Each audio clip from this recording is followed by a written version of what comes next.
Hi friends, ప్రపంచంలోనే సజీవంగా ఉన్న అత్యంత పొడవైన వ్యక్తి ఇతనే. ఇతని పేరు సుల్తాన్ కోషన్. ఇతని వయసు 40 సంవత్సరాలు.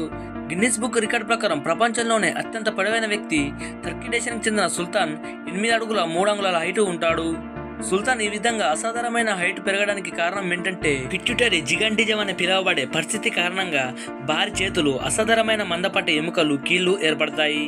ఇతని చేతులు దాదాపు 28.5 సెంటీమీటర్ల పొడవు ఉంటాయి. సుల్తాన్ అతని అధిక స్థాయి గ్రోత్ హార్మోన్లను ఎంతగానో కంట్రోల్ చేయాలని వైద్యులను కలిసినా అది సాధ్యపడలేదు. నెంబర్ 2, ప్రపంచంలోనే అత్యంత పొట్టి మనిషి ఇప్పుడు జీవించే ఉన్నవారిలో ఈమె పేరు జ్యోతి ఆమ్గే. ఈమె భారతదేశానికి చెందిన అత్యంత పొట్టి మహిళ. ఈమె ఎత్తు దాదాపు ప్రస్తుతం 63 సెంటీమీటర్లు, 2 అడుగులు మాత్రమే. జ్యోతి తన అకాండ్రోప్లాసియా అని పిలువబడే జన్యుపరమైన రుగ్మత కారణంగా ఆమె ఎత్తు పెరగడం ఆగిపోయింది. ఈమె ప్రస్తుతం ఒక మోడల్, సినిమా నటి. ఈమె కన్నా ముందు నేపాల్కి చెందిన చంద్రబహదూర్ కేవలం 54.6 సెంటీమీటర్ల పొడవు ఉండేవాడు. ఇతను కూడా గిన్నిస్ బుక్ రికార్డును కలిగి ఉన్నాడు.